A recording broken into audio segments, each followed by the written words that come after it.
anneciğim? Ne oldu sana? Ne oldu? Nerede? He? Gel buraya. Gel. Çık buraya gel. Gel çık. Çık atla. Atla. Atladı. Hı.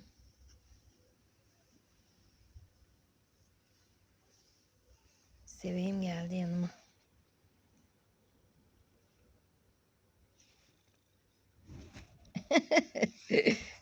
Seni. Seni gidi seni.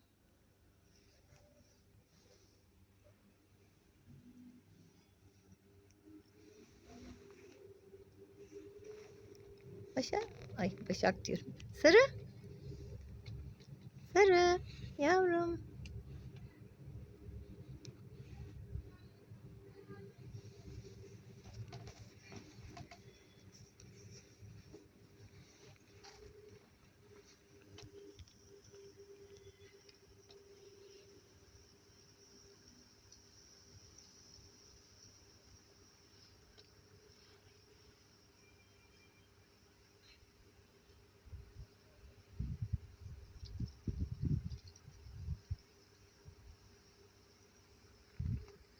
Ne oldu?